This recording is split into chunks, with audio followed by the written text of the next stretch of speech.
Welcome back to another episode of the MindFit Movement Podcast.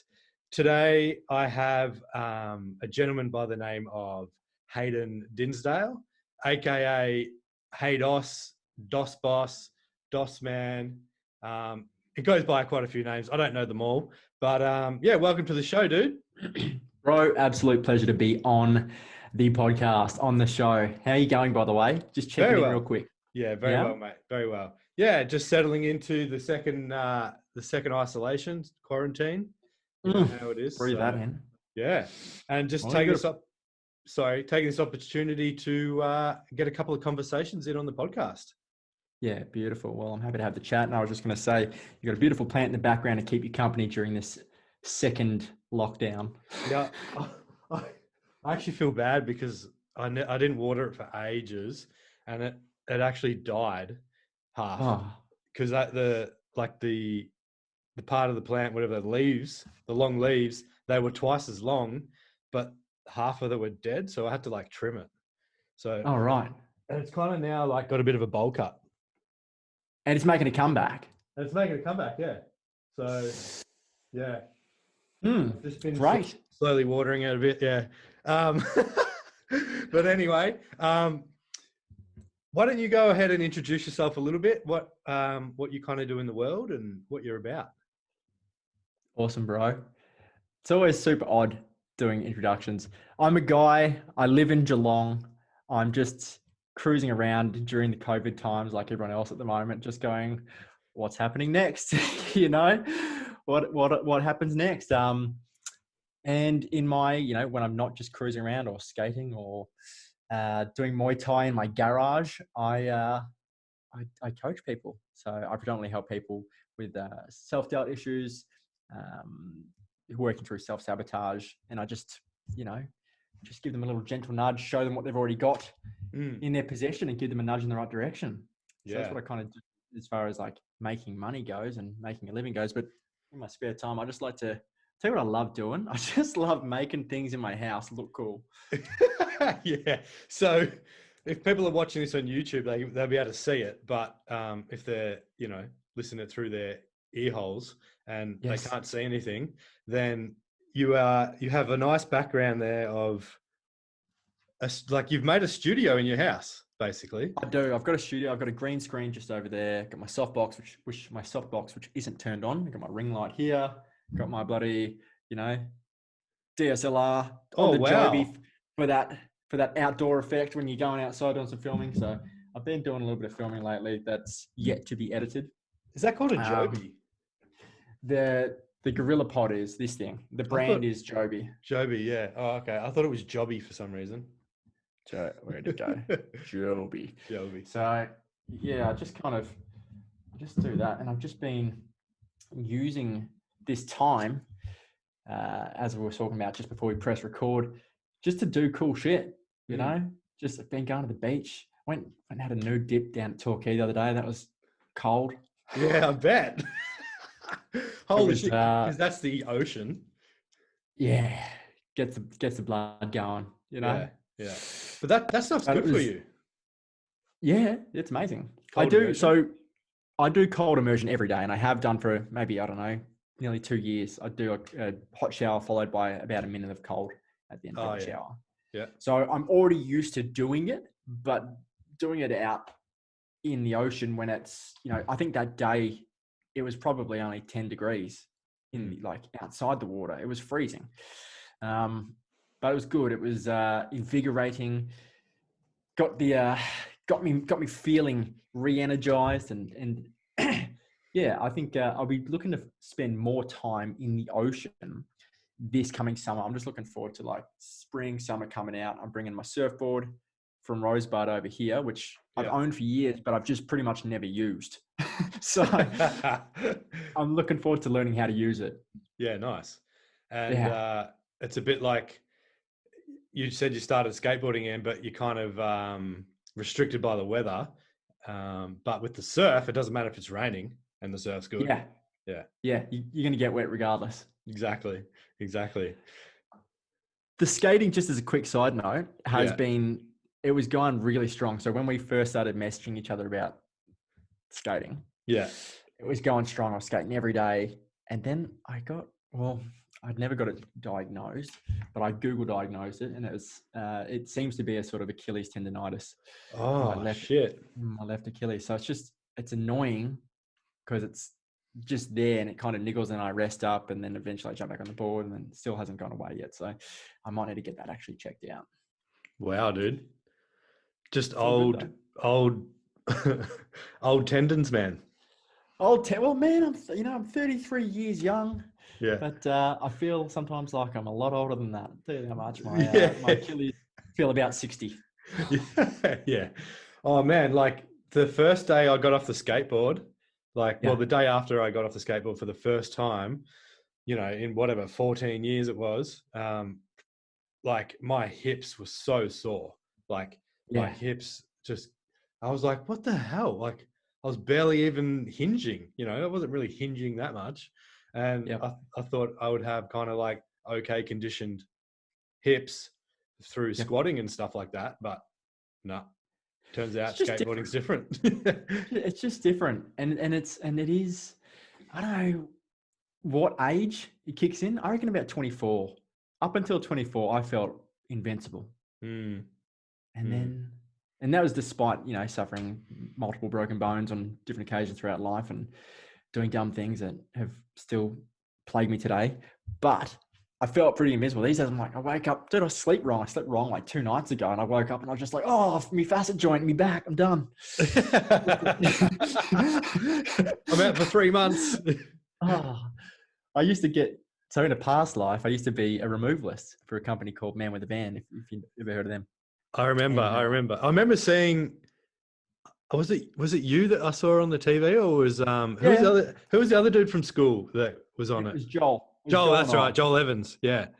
Yeah. So we were both Men with Ven, and both made it onto an ad many moons ago. Yeah. And that job, just a few times, you're always carrying mattresses upstairs and couches, and it's all heavy lifting. But there was one day when I had my first facet joint sprain in my thoracic spine. It's kind of like the upper part of your spine below where your neck is, and which you'd know, but this is for the viewers. Yeah.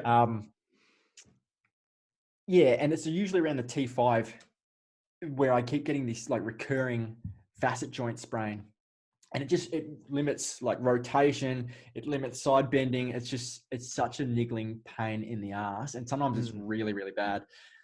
But it's one of those things like now I've done it, I don't know, between 5 and 10 times.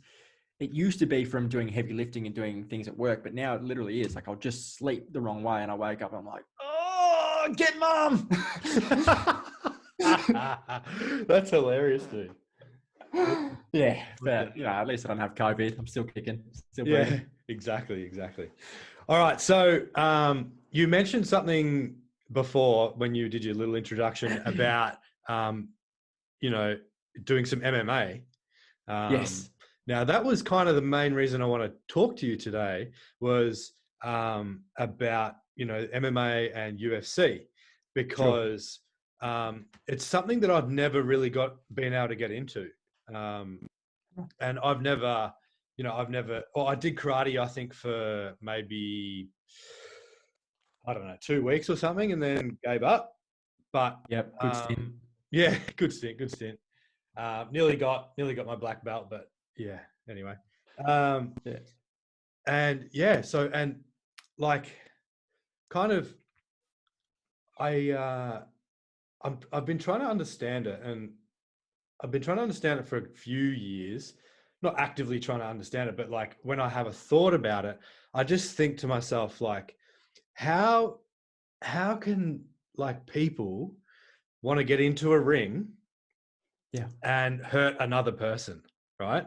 Like I get it now that I'm into fitness and stuff, like what an amazing, training modality it would be, boxing and all that kind of stuff. But I've always felt there's just like, I don't know. I don't want to hurt anybody, right? Like, I just, like I barely want to hurt people's feelings, but I wouldn't want to punch anybody. So how, like, what type of MMA have you done? And, have you actually gone in the ring and fought people? And Right. yeah. Okay, cool. Yeah, I'm happy to expand on that. So I've never been in the ring and had a fight with anyone. I've done a little bit of MMA, done a bit more Muay Thai, dipped my toes into jiu-jitsu. But I've always, when I was younger as a kid, did Kung Fu for, a couple of years. And then I did a little bit of Taekwondo in my teens. And then I did more boxing sort of late teens, maybe not to early 20s, actually. I think by 20s, I'd moved on to like snowboarding and other activities. But I've kind of just done bits and pieces throughout my 33 years on this planet. And I'm, as you know, a very avid MMA enthusiast. Now, not everyone who watches football is an AFL star. Not everyone who's watching it is going out there doing it. Does that mean that I don't intend on doing it? No, I think at some point I'm probably going to challenge myself and get in the ring for sure. But what it does mean is I do follow it pretty vigilantly. I have been doing so since maybe 2010. So about 10 years, specifically UFC. And I'd been exposed to it when I was younger too. I remember my dad had videotapes of like the old school UFCs from the mid 90s. And I remember when I was young, seeing it being like, this is gnarly. Like you got two dudes in a cage beating the shit out of each other. Yeah. And back then it was like, it used to be styles against styles. It was like, okay, we're trying to figure out what's the superior style. So let's get a capoeira guy and put him against a karate guy, or let's get a kickboxing guy and put him against a strict boxer. And then over the years, obviously it's morphed and evolved because they realized that certain styles were more effective in the ring. Yeah, right. So that's kind of where it started. But it's, I've always liked, when people say they grew up on like Jackie Chan or Van Damme or something like that, I grew up on Jackie Chan. Like I literally, the stuff that was pre-Hollywood, I can list all, like basically anything he ever made. Loved him and always loved it. But I guess your question seems to be more like, what drives that? Yeah. Like obviously beyond the point of just training in a ring, training for it, for fitness or whatever. Like what's the motivation to get in a ring? Is there, because what I kind of have seen, and I'm not saying that this is everybody that's in the UFC world, but what I've seen is it's like people want to go and mess other people up, and it's kind of like a what do you call it? I don't know what you would call it, kind of the sport where everybody's really protective over their own gyms. And, I kind of feel like there's a lot of ego around it. Right. But yeah. I mean, I haven't interviewed, multiple different gyms and UFC fighters. Right. But from what I've seen and who I have spoken to about it, it feels just a little bit off to me. And yeah, I want my mind to be changed because there's surely a reason why people get into that ring, and the motivation behind getting into that ring must be something that I can't see right now. Sure. Well, let me ask you a question. You're a CrossFitter, yeah? Yeah. What is it that compels you to do CrossFit? I love moving my body, right? Mm-hmm. And I love having the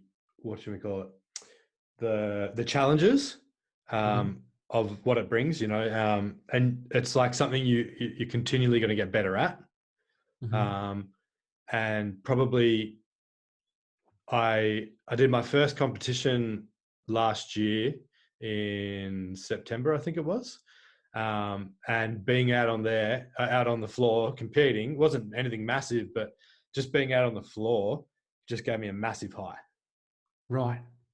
So you could probably apply all of those things, you know, the movement of the body, the challenge, the adrenaline rush, like the growth that comes from developing the skill, honing it and working on the craft and beating on that over and over again until you've, you know, mastered it to a relative level, are all applicable to fighting of any discipline, whether it's, you know, boxing, karate, MMA, jiu-jitsu, whatever it is.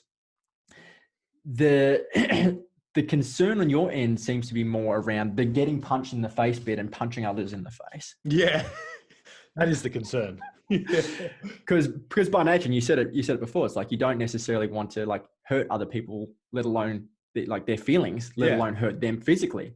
Yeah. When I think the thing that draws myself and certainly a lot of people that I communicate with closely about UFC, what draws us to it are those things that you've just mentioned, but it's also the it's almost like the overcoming of adversity is what, you know, it's when I watch it, I'm not watching it because I just want to see someone get their face mashed in. Yeah. It's more about like, cool, I want to see two people in their prime, much like you would if you went and watched Nadal play Federer in the tennis. There's two people in the peak condition that you can be in, the best in the world at what they do, battling it out. And it's a battle of the body and it's a battle of will. It's a battle of the minds. You know, it's as much psychological as it is physical. Yeah. If you're already defeated before you walk in the ring, you don't stand a chance. So when I'm watching these fights, I love to see the technicality of it. It's one of those things. If you watch someone squat, if you watch someone do a snatch, if you watch someone do a clean and jerk, you can see it and know now, because you've been doing it and living it, you can appreciate great technique when you see it. Yeah. Right. You can see a clock of snatching and just go, that's the perfect snatch, right? Because you understand the mechanics. The same thing happens when you're watching something like MMA, UFC. You start to really understand the subtle mechanics of it and also the strategies. So when you combine the mechanics, the strategies, and then also the potential for comebacks, you know, overcoming adversity, that's where, as a viewer, the entertainment comes from. That's where the excitement comes from for me. And it's also almost being like, you know, a really hardcore fan of a football match. You go there, you're not even playing the game, but I guarantee you, and anyone who's watching, if you've been to a football game that's been a really good game, right, and it's back and forward, and it gets down to the last 6 seconds, and then the goal gets kicked, one side goes nuts, and everyone who's in the stands reacts as if they're the ones on the field. You get almost invested in it as if it's you doing it. Yeah. I feel the same thing. I feel the same thing when I watch my favorite fighters compete. You know, sometimes it's hard. Sometimes you see some of your favorites. So even the other day, I watched a fight, Peter Yan and Jose Aldo.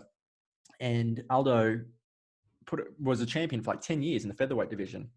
And he got creamed in the last, because a really even fight for the first 4 rounds. It was a main event, so 5-round fight.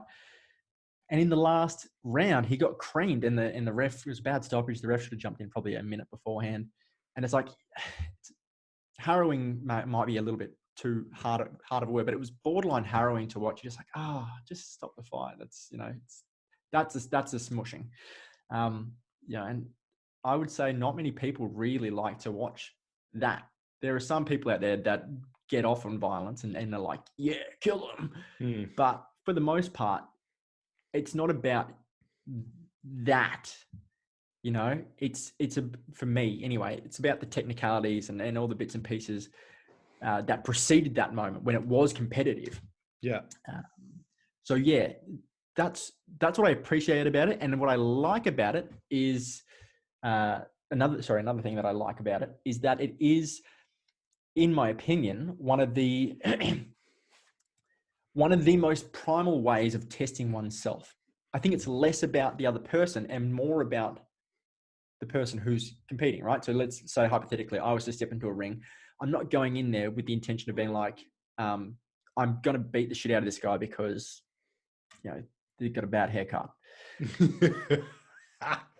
Yeah. Rather, I'm going in there as a test of my own self. So, okay, have I put in the work to get to the level that it takes to be in the ring? Have I been disciplined? Have I been consistent? Have I done all the things I need to do to be here, right? And then once I'm here, am I able to, Mike Tyson says everyone's got a plan until they get punched in the face. And it's like, once you get punched in the face, okay, do you have the fortitude? Do you have the mental willpower and the intestinal fortitude to stay in there, to stay in that moment and keep persevering, display perseverance, display resilience. You're seeing all of these things, all these facets of mastery on display in its most primal form with fighting. That's a little rundown for you. Come back at me. Hit me with what you got. Okay. So, does the whole thing about hurting somebody else kind of go out the door when you look at it from that direction or perspective? Well, can you rephrase that question just so it makes a bit more sense to me, please? So I'm just trying to think for myself, right? If I wanted to, do all these things, overcome adversity. I can't remember the other thing you said, but like basically test your whole physical and mental capacity. Yep. Like, why do I want to do that by going into a ring where someone can hurt my face and my body, and I could potentially hurt their face and their body? Why don't I pick something else? Do you know what I mean? Yeah, totally. Well, that's like saying, why are you gay, or why are you straight, or why do you like fucking chicken burritos, or why are you vegan? Like, you can't always explain it. It's like, I don't know why I'm straight, and I don't know why there's certain things that I just can't explain. They're just a part almost of my DNA. Yeah. Gotcha. So what I'm saying is, like, there are sports that I've, for the longest time, footy's just been nothing to me. I've been pretty un-Australian in that sense. Yeah. I'm not out there, and not that I have anything against it. It just never did anything for me. I was just like, I like sports where it's like independent in a way. You're not team efforts and teamwork is. I've learned this the hard way in my adult life. It's crucial to thriving and getting ahead in life, right? If you can't work as a team, then things can be very challenging and there can be a lot of friction. But my proclivity growing up was towards things that were all singular in nature. So that's tennis, mono e mono.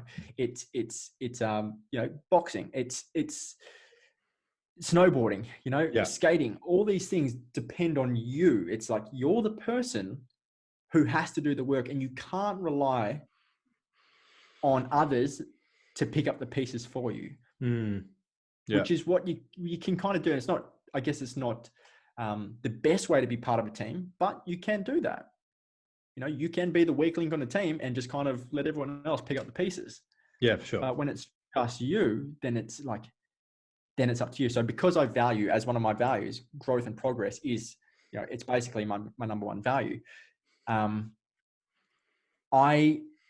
I see growth and progress always being, for the most part, being a me against whatever task is in front of me dynamic. So does it have to be, do you have to be punching someone in the head or getting punched in the head for that competition to be worth watching? No. And the fact that there's a million other sports proves that. Some people like red wine, some people like white wine, some people like footy, some people like UFC. For me, I just like it because it's it's that primal element. I alluded to that before. Yeah, there's something primal about it, and it's one of those things where that's in people. You go back thousands and thousands of years. It's always been happening. They've been pitting people against other people in combat in some form or another. Now, people look at cage fighting, they go, oh, well, that's a bit barbaric, isn't it? It's like, well, we're not actually feeding people to lions like we used to. We don't have spectators of people watching someone, even in Spain, to these days. And I saw your Facebook memory the other day. You've been to the running of the bulls, right? And you even said it. You were like, geez, this is pretty brutal. There's a guy in there killing a bull. Yeah, it is. It's fucking crazy. Yeah. It's crazy. So that stuff still happens, but this is just a modern day flavor with a lot more stringent measures on safety. Yeah. Sure, accidents do still happen, but for the most part, it's about as safe as it can get. Yeah. So I want to touch on that point where you said it's sort of primal. So sure. would you, because my cousin and I had this conversation yesterday, and he kind of said that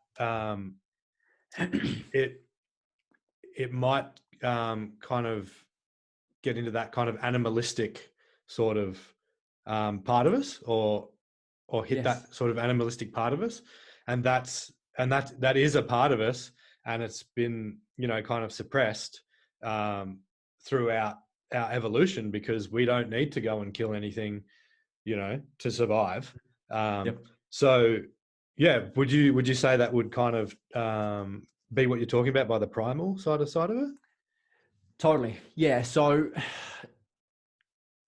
if you were to go back in time and we were to go catch a little spaceship and fly back through the eons and go to visit our great ancestors, you would find them that they were super primitive, right? And uncivilized as it gets. They were out there bludgeoning each other if they had to, and they'd beat someone over the head with a club if they had to, and they'd go out and throw a spear at a saber-toothed tiger or something. That's survival, right? Mm-hmm. It had to be done to survive.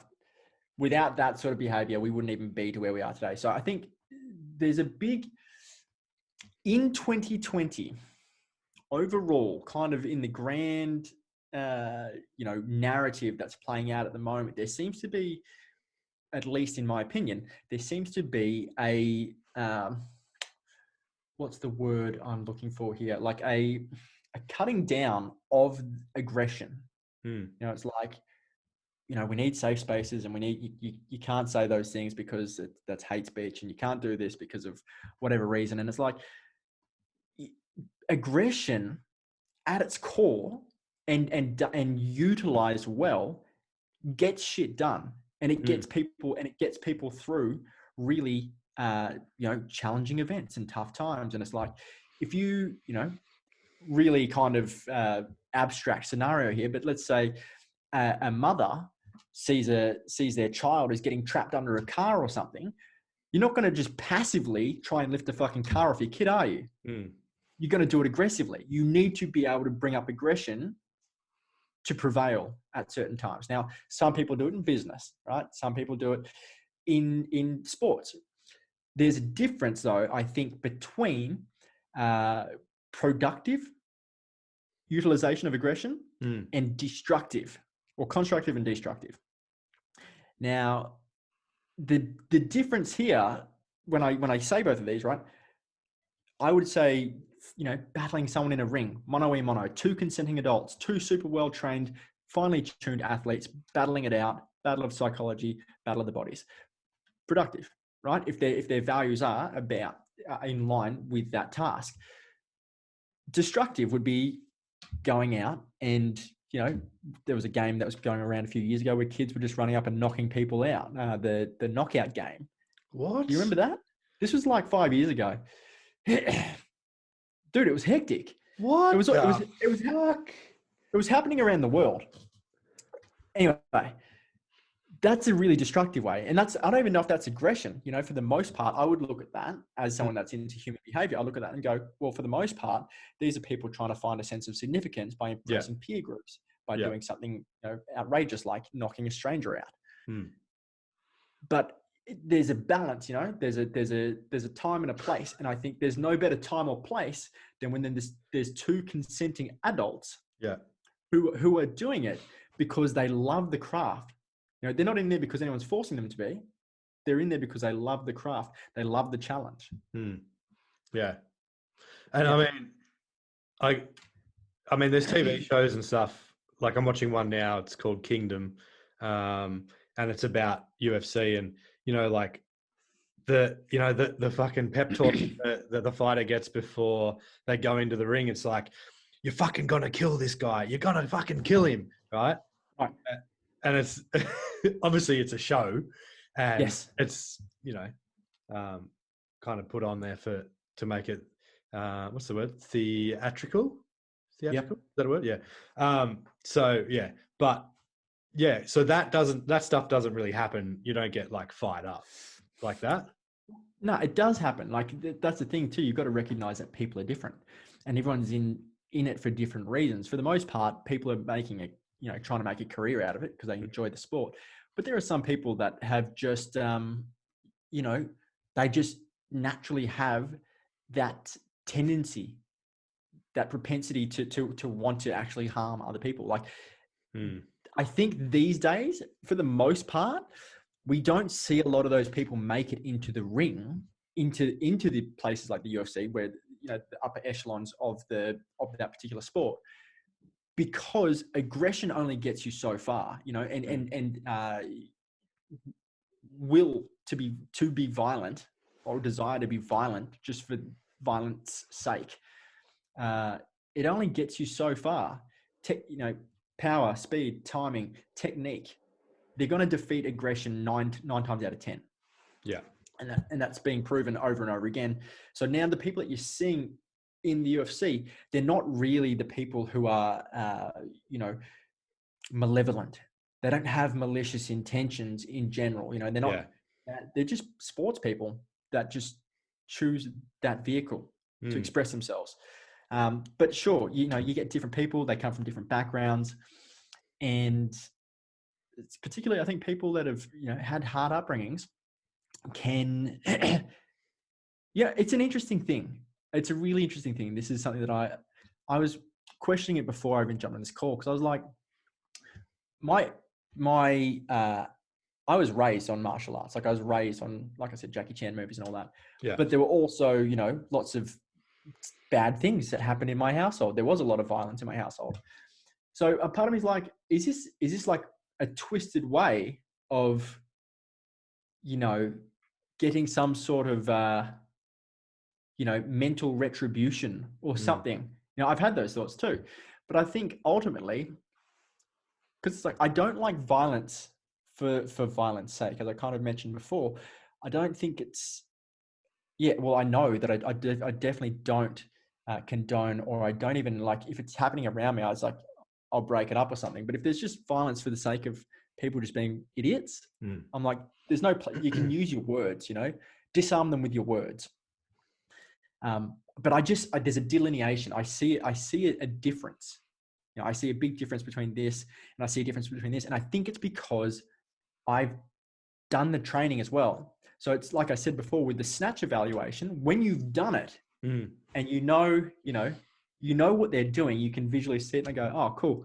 They're transitioning here. Oh, he's got to do a hip escape there. Oh, if he pulls out, he can get an ankle lock. If he gets up here, then he can, cut, jab, stick, move, cut an angle, whatever. You can kind of, once you know it, I'm not even looking at it from that angle of like, rip his head off, Jimmy. Like, it's just not, it's not even on my radar. Yeah. It's just like the love of doing it and the appreciation for the talent and how like meticulously these people have built those skills.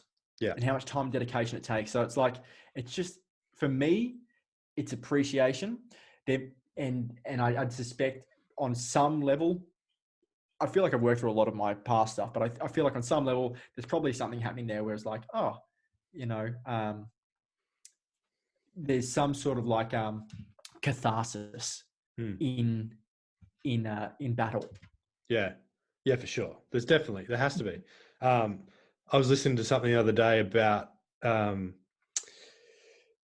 kids and especially boys being wrongly diagnosed with ADHD. And there's this thing about boys needing this physical sort of I don't know what the best way to describe it is, but like sort of like a roughhousing, like Yeah. mucking around with their dad or with their other brother, wrestling and, and then when they go to school, that gets taken away from them. So then they start to act out and, get naughty in what society would call naughty by not listening to the teacher and, fucking around, throwing scissors into the fan and whatever they do these days, or whatever we did in those days. So yeah, that part that, there's probably some of that still in us, we still want to have that wrestling time with people, but we're adults and it's kind of like, oh, is it wrong to do that? Just have a bit of a wrestle and a muck around with your mate. So then, yeah, I guess there is still part of us. What I think I'm trying to get at is if in us as boys, little boys, that we want to wrestle, then there's probably still in us as men, Yes. and that's probably that part of you that is a part of getting in the ring as well. Well, yes. So, yes, you said a second ago, you referred to it as roughhousing, and I think he even mentions it in the book, The New Manhood by. The names just escape me. If it comes back, I'll just yell it out. But boys do have, particularly in the teen years, loads of testosterone pumping through them, right? And there seems to be something in young boys as well, but some, I guess, men too do have it. Oh no, certainly men do have it, particularly in the extreme sports. But there, if you jump on a YouTube and you type in men doing dumb shit, you're gonna find a million videos, right? We're just we're wired that way. As civilized as we want to be, and we all put our little costumes on each day, and you wear your glasses and you wear your collared shirts and you look kind of respectable, but underneath there's always this kind of, that little boy is still there just going like, let me at him, and this, there's an air of civility that kind of engulfs the modern society men, but underneath that, it's even not just men, to be honest, civility itself, the veil is so thin. You only have to look at COVID to watch what's been happening the last few months. People fucking fighting over toilet paper, women fighting over toilet paper in supermarkets. It's very thin.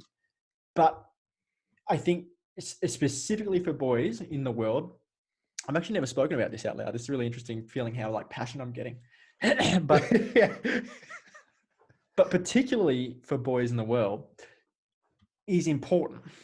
It is part of developing character, because I do have a problem with the way a lot of kids in, say, 2000s have been raised, where it's like, okay, you just sit there on your tablet and you play your games and stay inside because the outside world's really dangerous and people might. It's like the internet's a dangerous place, right? The suicide rates, particularly for young girls. I don't know if you know Jonathan Haidt, but look up some of his stuff. Suicide rates in young girls has gone up through the roof. Oh wow! Okay. Since 2009, since the advent of social media, particularly namely through Facebook and Twitter and Instagram. Sorry, for girls. Yeah. But they, there's so much comparison and cyberbullying and all this stuff that happens to them. One of the catalysts, one of the foundations for building character is through physicality, and you know this because you work your body as well. You do things like CrossFit, you challenge yourself. You know how good it feels to be strong. You know how good it feels to be in shape. You know how good it feels to watch those numbers going up each week, each fortnight, each month as you're improving on your lifts, right? Yeah. It does something. It does something for your psychology. It does something for your confidence. It allows you to carry yourself through the world a little bit taller, your chin held a little bit higher. Roughhousing doesn't have to be, the only the strongest survives, and we beat the meek. The smallest person gets crushed. Yeah. Rather than that, it's just a general, it's a little momentary battle to kind of establish like, okay, cool, here's where I'm at. I'm gauging where my abilities are. I'm gauging that I actually have feelings, because here's the other thing with boys. Boys tend to repress feelings, right? And it's like, well, if you don't get to express and you're always repressed, then you're going to express in unhealthy and dysfunctional ways, which is what you see, particularly as guys get a bit older. If they haven't expressed themselves, it does show up in dysfunctional ways. It might show up in their relationships, how they treat their partners. It might show up in their workplace behavior. It might show, like, there's so many ways that it manifests. Yeah. But if you get a handle on it when you're young, and this is why I think martial arts particularly is of great importance, because it teaches discipline. It might not even be about the skills that you learn. You might get a little bit of confidence because you know how to handle yourself a little bit better. You might walk a little bit taller, but it's about the discipline, right? There's discipline of going there, getting it done, being humbled. Not enough people are humbled. Everyone's put on pedestals. Everyone gets the little, the little support trophies and the little, here's your participation award. But you get humbled. Dude, I've been into MMA gyms. I've been pieced up by women. I've been pieced up by women that are about 5'5", right? You realize really quickly, you're like, oh, wow. In the real world, and you wouldn't know this otherwise, if you weren't in that gym, I wouldn't look at her and go, oh, you should land shots on me. But when she's landing shots on me, I'm like, oh shit, here's a reality check.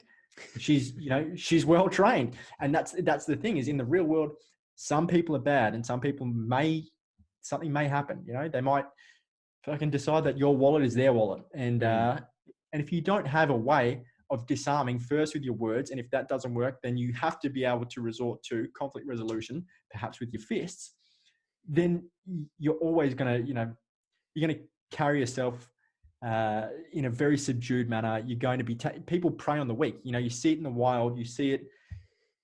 It's just human. It's nature, right? Nature, what's the word I'm looking for here? Nature just has a way of making life hard for the weak. So if you can build some sort of strength, inner, outer, through discipline, through repetition, you're going to be in better stead to do that. The other thing that's missing, or that's not being talked about yet in this conversation, is that in a martial art discipline setting, there's a master, or there's an instructor, or there's some sort of senior who is guiding, who is mentoring, who is teaching, who the student must learn to have a respect for. So it teaches you respect. And particularly if you've got kids that aren't growing up in homes that are, that are less than ideal, or if they don't have certain parental figures around, or someone's not teaching them how to be a certain way, this fills that role for a lot of people. The instructor, the master, the sensei fills that role in a lot of ways. So then it's like, oh, cool. You know what? I understand that without you, I'm being the child right now, I understand without my master, I might not even know how to respect someone. So you take that from this little bubble, which is the gym, the dojo, and you take that out into the real world. Most fighters, most people who are actually training, you said at the very start, a lot of UFC people you've encountered tend to be like, I don't know, there's like a bit of an ego thing about them or something. Pretty much anyone I've ever met who is actually training or is fighting, they're the most respectful people I know. Yeah. Because I know what it's like to be humbled. Yeah. Okay. Yeah. That's a very profound sentence. Just think about that for a second. I love that I said that, and I'm going to try and remember it. So, can you remember it? They're the most respectful people I know because I know what it's like to be humbled. Yeah. Yeah. Think about it. Any people that don't get this is, Mike Tyson again says it. He's like, the problem with the world today is that everyone is so used to running their mouth and not getting punched in the face for it. This is how cyberbullying is able to proliferate. It's like people are so used to, and it's rife. I can go down my Facebook feed at any time of the day, and I guarantee I could find someone lipping off about something. And I'm like, in the real world, 20 years ago, that gets you a punch in the face. Yeah. So, and that was necessary, you know, and sometimes it's just like, you can't do things and not expect there to be a consequence. So, humility. Not enough people understand humility because they haven't been, they don't understand respect because they haven't been humbled. Yeah. Yeah. I don't know why this is, but I've kind of gone the whole route down the kind of the try and, you know, respond with love with everything. Now, you know, like somebody could have said something quite, you know, hurtful to me, and you'd usually see someone retaliate and be like, fuck you, and, you know, like punch them in the face, like you were just saying. But I'd just be like, oh man, like he must be really hurting inside, you know, to say that to me. You know, I'll just leave him, kind of thing. Yeah. But so I've been trying to like learn about when do you actually go and punch somebody in the face? Do you know what I mean? Yeah, well, it's a good point that you make there, and it's pretty obvious when you say that you're coming from a place of ethnocentricity. It's not egocentric, right? So you're looking at it from a higher level, and you're able to see, okay, what they're saying to me isn't necessarily about me. It's a reflection of how they feel about them. Yeah. Right. So you've got a certain level of awareness where you can perhaps, detain your own or contain your own feelings in the moment, and not take a criticism or something to heart, and rather have a level of empathy and look at the person and go, okay, cool. What's going on for them? Maybe there's a lesson here for me. Most people aren't operating on that level. Most people are primarily driven, their decisions are driven by their lizard brain, their amygdala. Yeah. So, which is, it's essentially fight, flight, freeze.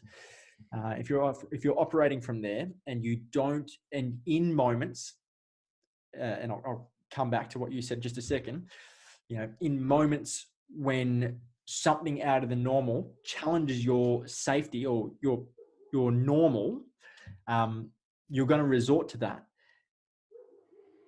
If you've had training and you're used to people, you're used to having these sort of challenges thrown at you. So, someone who's a debate master, someone who's a masturbator, someone who's on a debate team is very used to being in what others would perceive to be as conflict or verbal conflict. Yes. Right?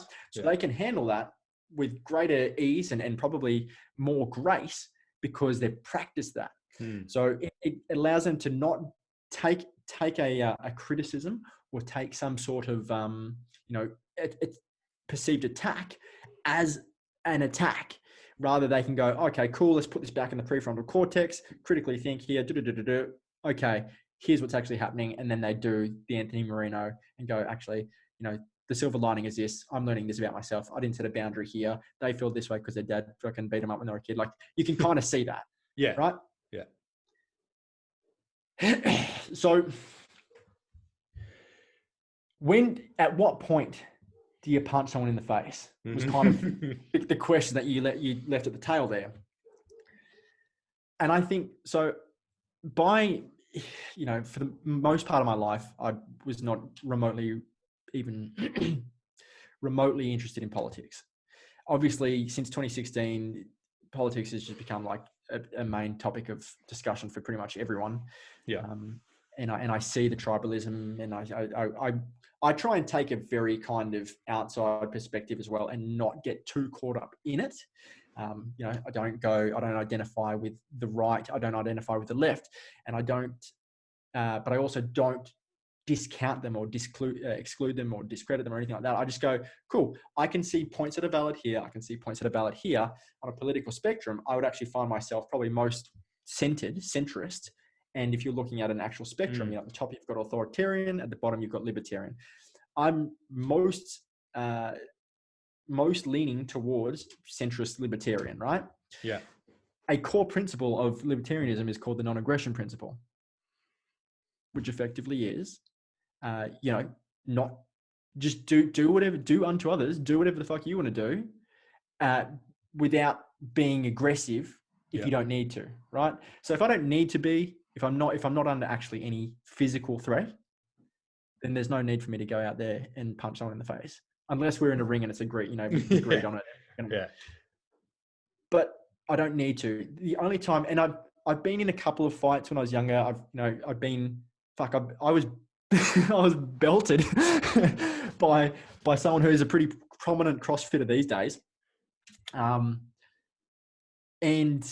then I've also, won. I don't know if there's ever really a winner of a fight in the real world, because it's just like, I don't know, it's a bit gross. But I've been in a couple of fights, and I know, like at a party. Yeah, parties and things like that. Yeah. Yeah. People get drunk, people do dumb things. And I've had those moments, but I've also been jumped. I've been jumped a couple of times on the street by groups of people.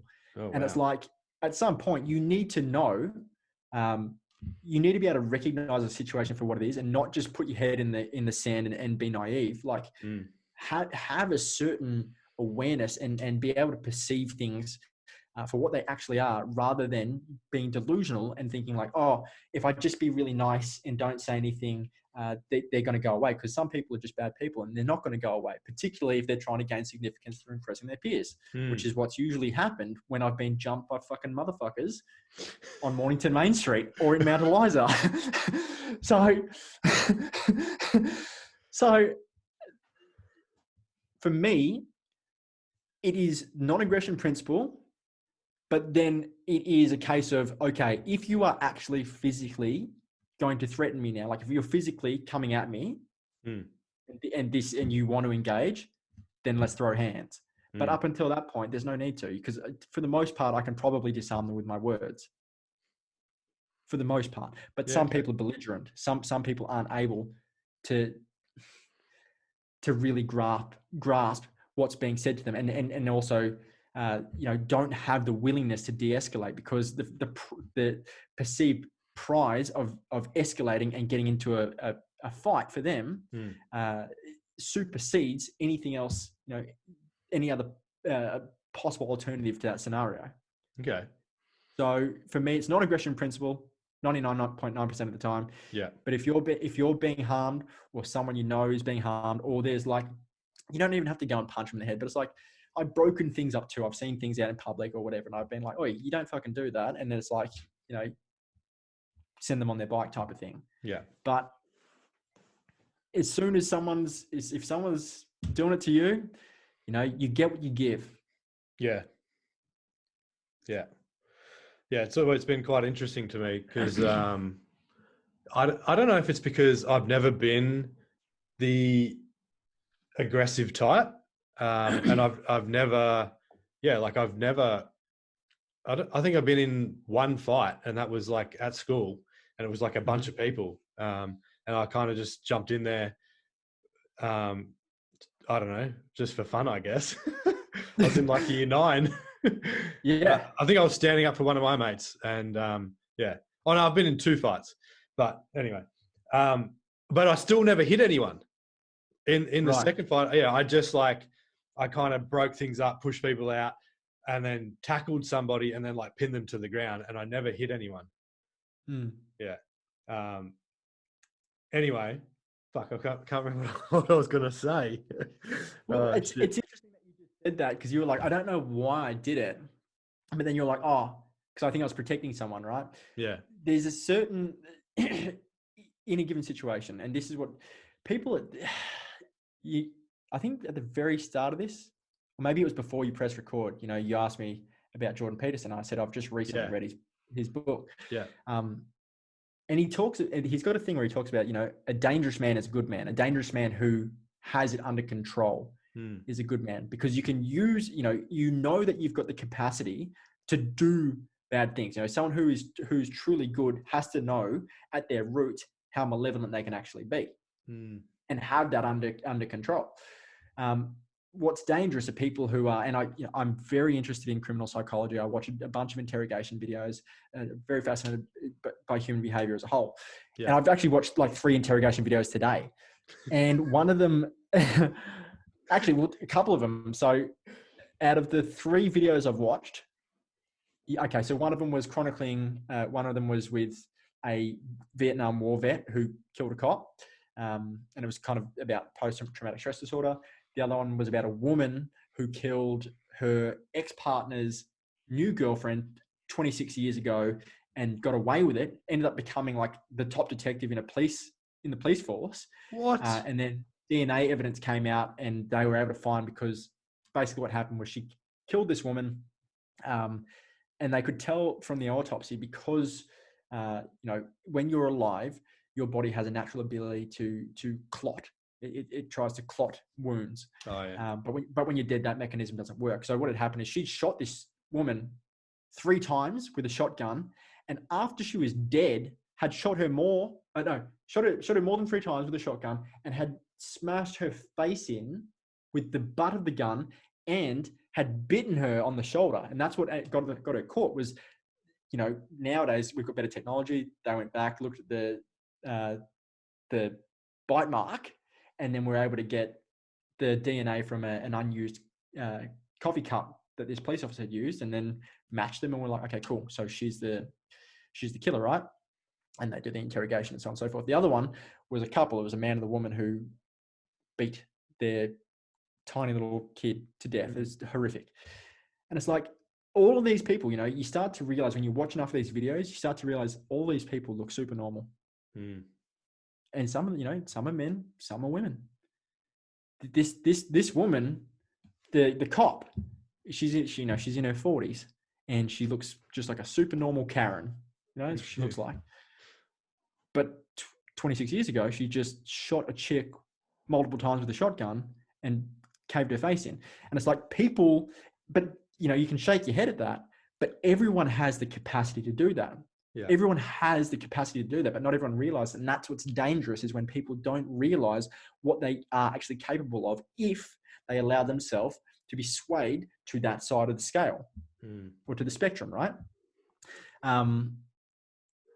So I think bringing it back to where I was coming from initially, it's like, not everyone, it doesn't have to be done in malice. It doesn't have to be done out of spite. You don't have to be aggressive, or you don't have to be violent purely for the sake of, harming another. There's great value in it for protection reasons.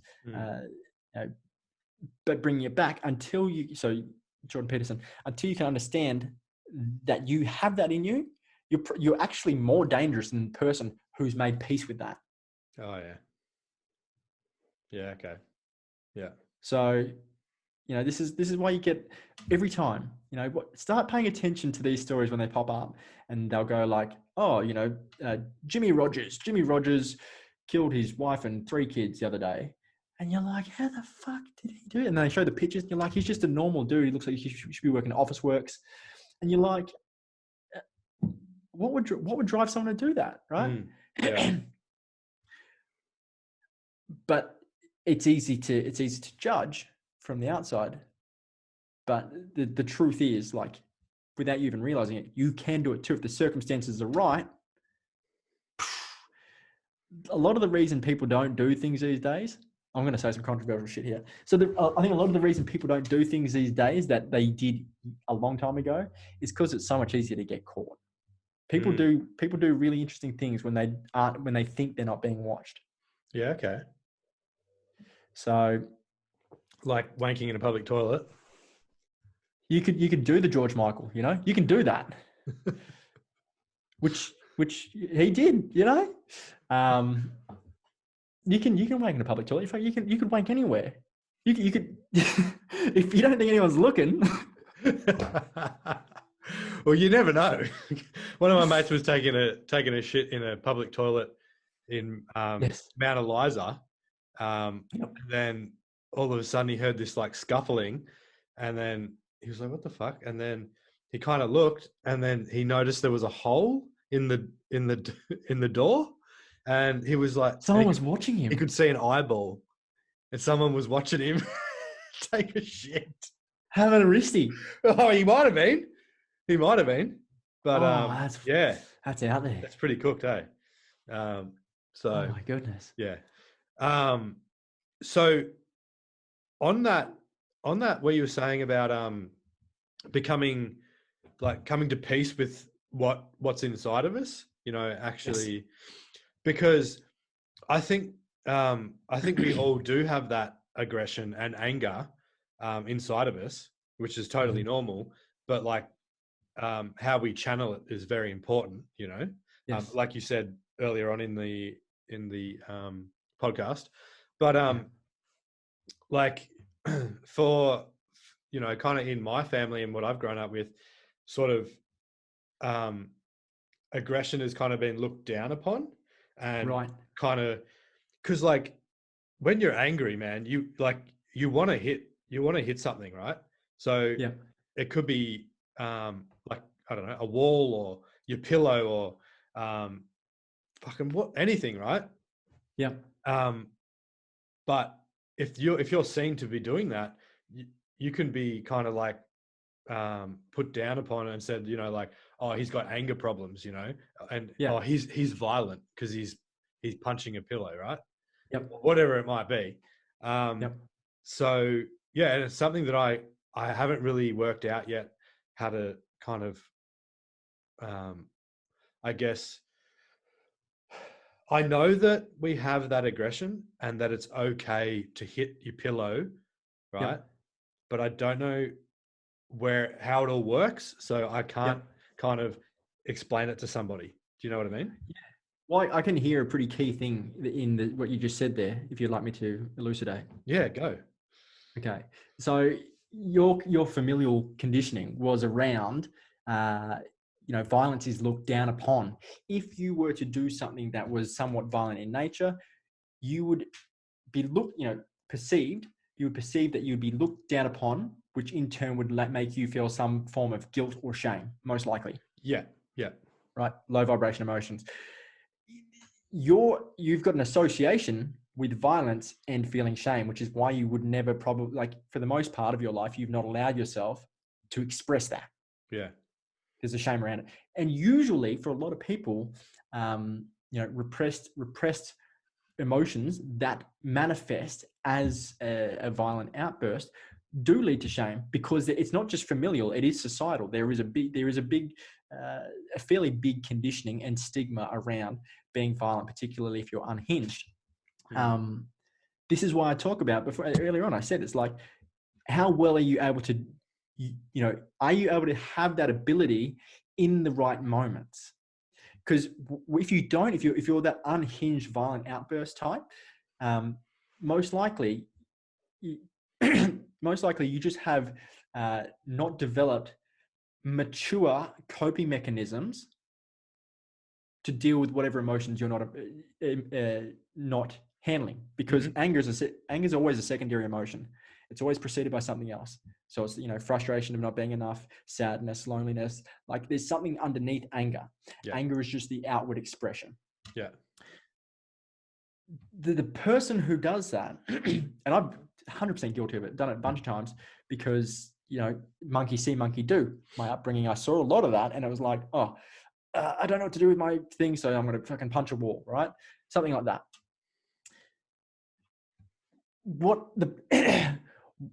What it takes, and it's taken a fucking long time for me to really get my head around, is to like, what was actually happening there? I'm actually just really sad. I'm just really, really sad. Yeah. And my ego is too caught up in the moment to even express that, or to even admit that. So rather than admit that, it's easy for me to punch a pillow or, fucking kick someone's letterbox over or something. So, and these are things that when I was younger, particularly when I was like late teens. Yeah. Which is one of the reasons why I don't really drink anymore, is because it was just like, at that point, I hadn't dealt with my own shit, the years of baggage that I had.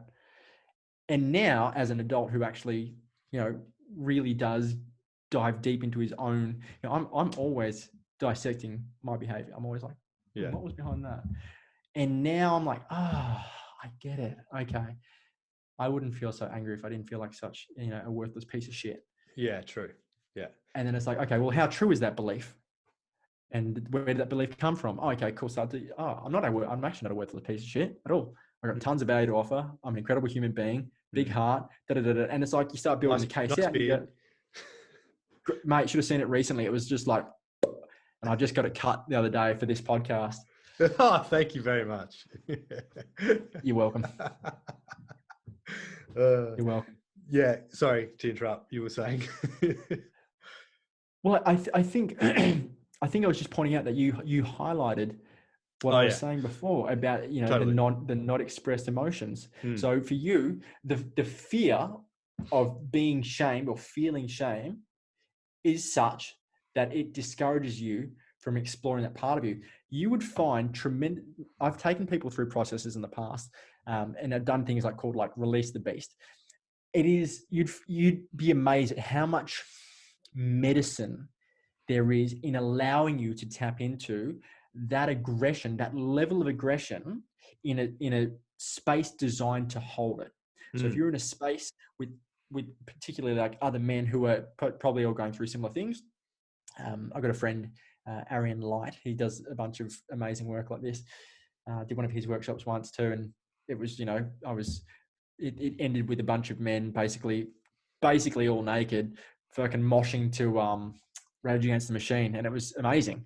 And it just seeing that's the primal energy I'm talking about coming out. It wants to come out. Yeah, totally. Yeah.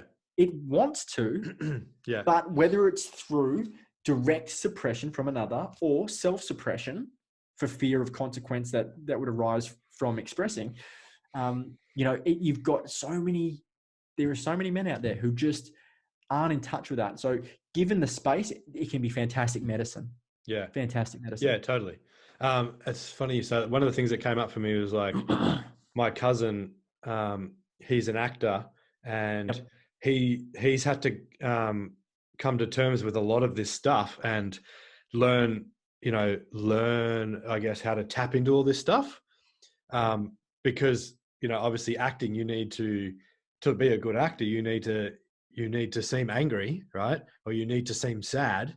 So he's come to terms with a lot of his stuff. And he was like the ultimate freedom is when when you have come, you know, when you're at peace with all parts of you, you know, whether that's happy, sad, angry, and all that. So yeah. Your cousin's a wise man. I 100% agree. I 100% agree, because that's one of the big issues in today, in as I see it, is that so many people only make peace with certain parts of themselves, and they only allow certain parts of themselves to be shown. And this is why, you know, shadow work is so effective. This is why the teachings of Carl Jung are so effective. It's because people all have shadows. And until you can make peace with the shadow that lies underneath whatever it is. So okay, you said earlier, you don't want to, you know, you don't want to hurt people, let alone you don't want to hurt their feelings, was the saying, right? Yeah. Someone who doesn't hurt someone's feelings can be, the shadow of that is they become a pushover. Yeah. Right? There's a difference between being polite and being a pushover. See what I'm saying there? So the shadow of that is you then get taken for granted. You then allow your boundaries to be overstepped. You then, you know, essentially become, you'll probably end up fulfilling the martyr archetype, because you know, you've learned to self-sacrifice and see virtue in placing others' needs before your own. But really, the needs that are getting placed in front of your own are being done so because there's a lack of self-worth or self-value. Yeah. Yeah.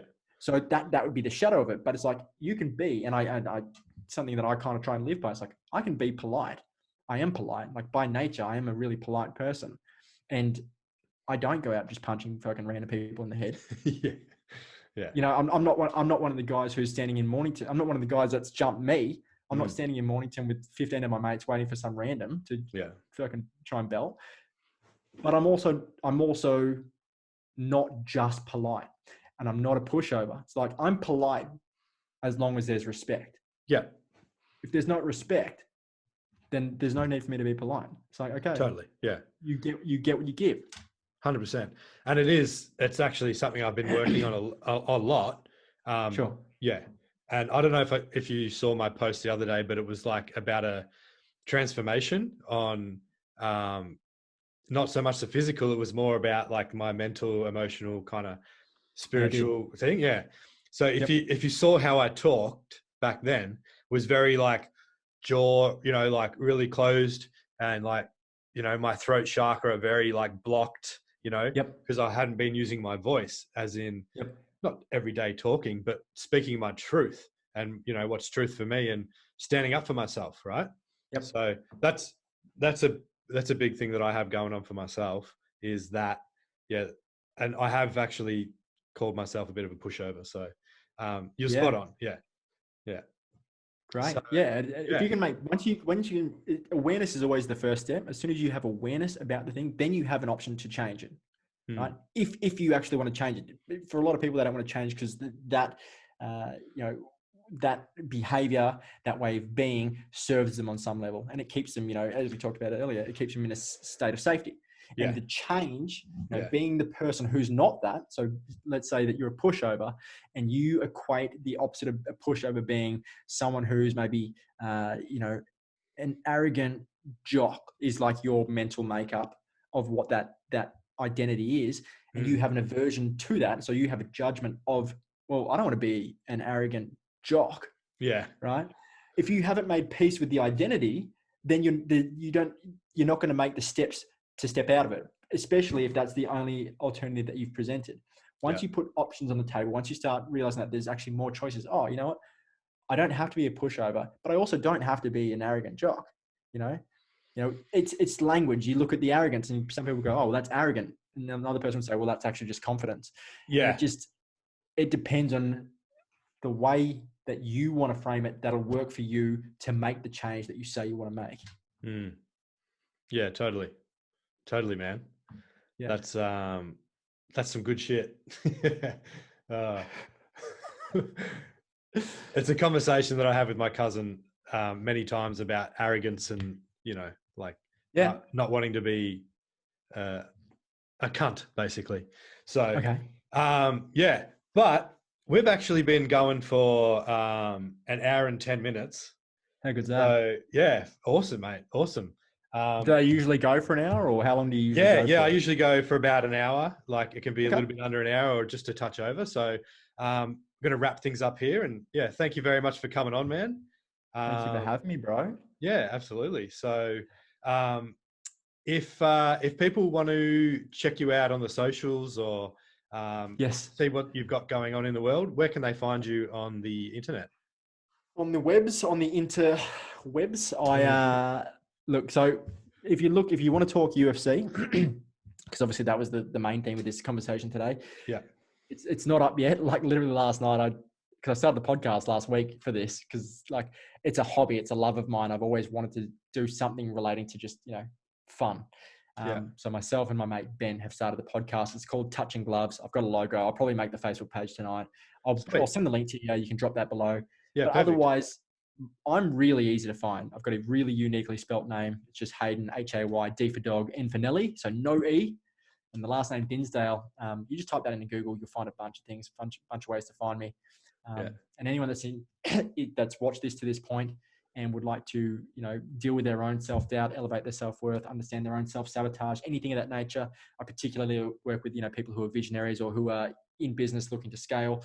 If that's you, just add me. Like I'm super open to meeting new people. Add me on Facebook. We'll get the conversation going and see what comes of it. Yeah, perfect, man. So I did actually want to ask you a couple of finishing questions.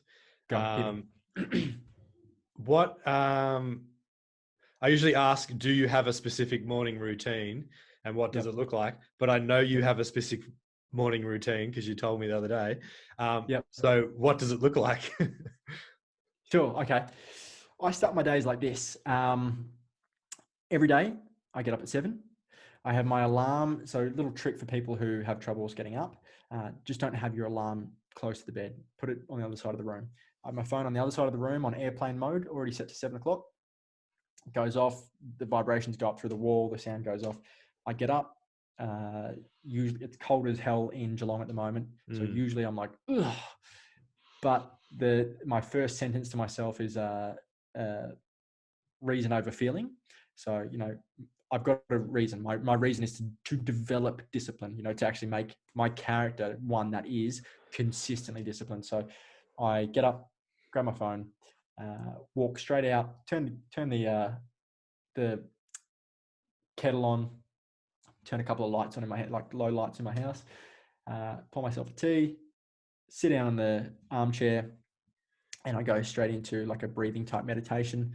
And it's kind of one I guess I kind of invented. Like I do a couple of, full breaths in, full breaths out, just to get myself slowing down. Mm-hmm. Then I breathe all of my air out. So I'm basically like,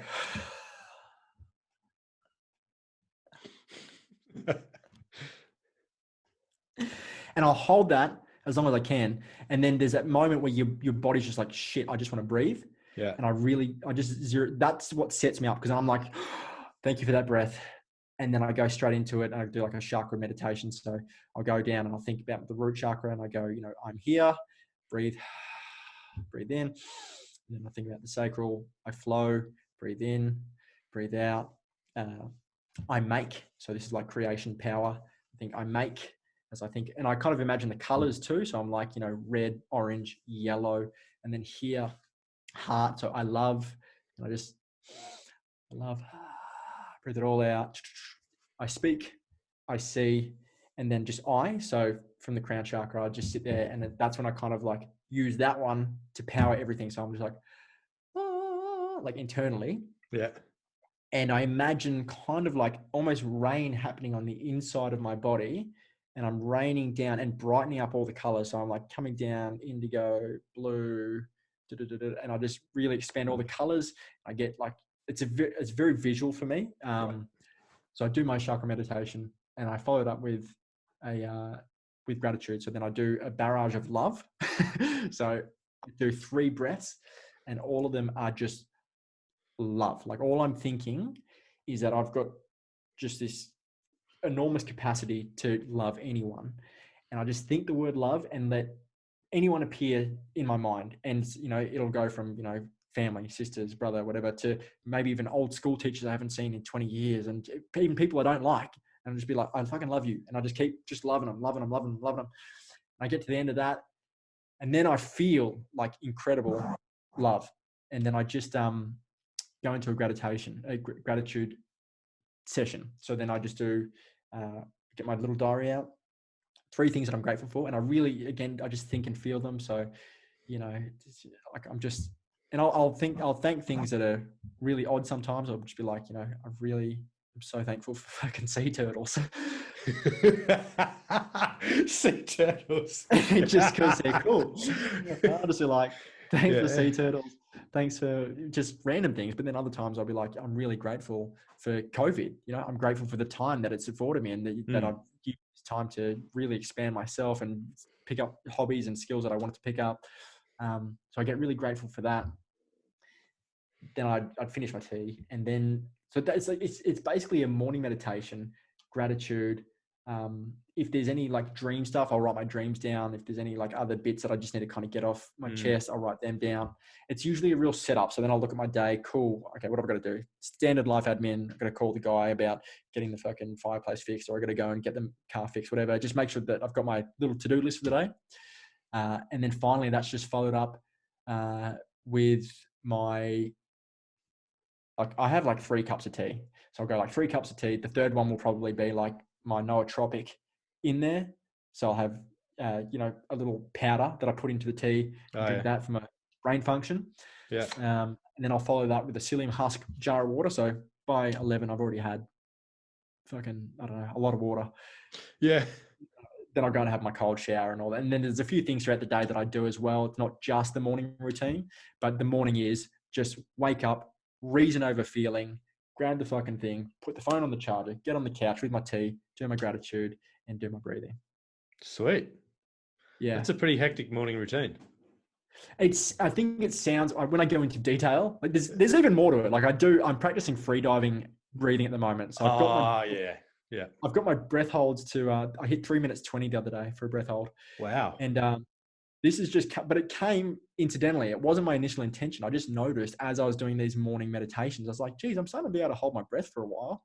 And then I started timing it. I was like, okay, well, I'm hitting 2 minutes. And then I was like, fuck it, I'll get a free diving app. So I got an app on my phone, and now I actually do like free diving practice. So I'm trying to get it to 5 minutes. But yeah, that's literally it. It's just every morning. It sounds hectic, but because I do it, it's not. Like I just know the routine now. I just get up and I just do the thing. Yeah, gotcha. Yeah. So it's a habit now. because you've done it so much. Yeah, over and which over, was the intention. That was the intention of doing it in the first place. Yeah. It's like starting the day off right. There's nothing worse than I used to be a PT once upon a time, you know that, and you're waking up 4:30. Back then, this is when I was like trying to be the PT / fucking Gary V entrepreneur, and I was like going to bed at 1 every night, waking up at 4:30, and it was the worst. Like I was so burnt out. I was working 6 days a week. These, sporadic shifts throughout the day as a PT, trying to fit in your own workouts and all the bullshit that goes around with it. And it was just the worst. Like 3 to 4 hours a night is not enough. Now I sleep for like 8-9 hours a night, and I still wake up and I'm still just like, oh man, I could keep sleeping. Like, and it's probably just the backlog from all the sleep I didn't get back in the day. Yeah, probably. All right. So next question is, what book are you currently reading? And I'm reading. Oh, you go. And if you're quite a way through it, what's the biggest lesson you've learned from it? I'm reading Limitless by Jim Quick at the moment. Okay. It's awesome, man. I'm actually adding it to probably one of my top recommended books for people to read. For years I've always said Jim Rohn's 7 Strategies for Wealth and Happiness is like my little Bible, little 100-page pearl of wisdom. And then as far as like, is he good? Is he good? Jim Rohn, he's the OG, man. He was Tony Robbins' mentor. Yeah, I know that he was Tony Robbins' mentor. So I've just I haven't really watched too much stuff of his. But I know, like, I love Tony. So yeah. Well, he was the guy, right? He had this beautiful, fantastic Southern drawl when he spoke. And he just, when I got the book, that book was recommended to me by someone else who's done pretty well for themselves in life. And I remember getting the cover and being like, this guy looks like a old weasel. He looks kind of evil, and he's got his little suit on, and I was like, just some old white super rich dude, just judged him. But then I read the book and I was like, man, this guy is actually, and it's not profound on the level of like, this year I started really delving more into, I guess, spiritualism or spirituality, looking at things like scales of consciousness. And my mentor at the moment is like probably the closest thing to enlighten that I've personally met. And he's just been fucking my mind up big time lately, but in a good way. But for like basic starters, if you want to like get your foot in the door of personal development, this 7 Strategies for Wealth and Happiness is right up there by Jim Rohn. Second was I think I was going to say The Monk Who Sold His Ferrari by Robin Sharma, because that's a story much like The Alchemist by Paulo Coelho, if you've heard of that. Yeah, I have read that. A highly regarded book, right? It's sold millions and millions and millions of copies. Monk Who Sold His Ferrari has also sold a lot, but it's the same sort of theme. I just think it's got more little tangible pearls in it. So I actually prefer Robin Sharma's book. And then I would say Man's Search for Meaning, Viktor Frankl, who details his time at Auschwitz, and then his development of logotherapy. But just more for perspective, because you read that and you go, oh, my life's actually not that bad. I'm not emaciated, borderline anorexic, digging holes in the snow for the Germans. It's like, it's a harrowing experience, but for perspective, I recommend everyone reads that. But Limitless is very accessible. It's still a big book, 250 to 300 pages, but he's all about, so Jim Quick's whole his whole shtick is that he is helping people learn how to learn better. It's like the best skill you can have is learn how to learn better. Because at school you get taught how to memorize some things, but memorize them poorly, and then you learn how to cram, and there's just all these things that you do that are just ineffective, particularly in this day and age. They might have worked, industrial revolution time, but these days it's ineffective. The world's too fast paced for that. So in this book, he goes into, detailing how to focus, how to build memory, effectively, how to speed read, how to learn better. So biggest takeaway to answer your question from that so far would be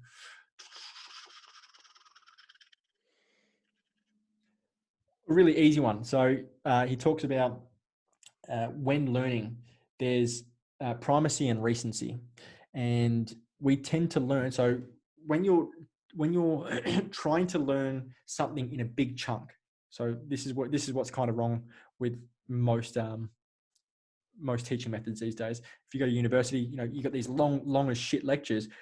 People's attention spans just aren't good enough to retain all information over the course of an entire lecture. About 25 minutes, he says, is the key. And with primacy and recency, what you're doing is you will remember the first things you heard in a conversation, usually, and the last things you heard. And then what's in the middle is kind of just turns into, it just goes back into the ether.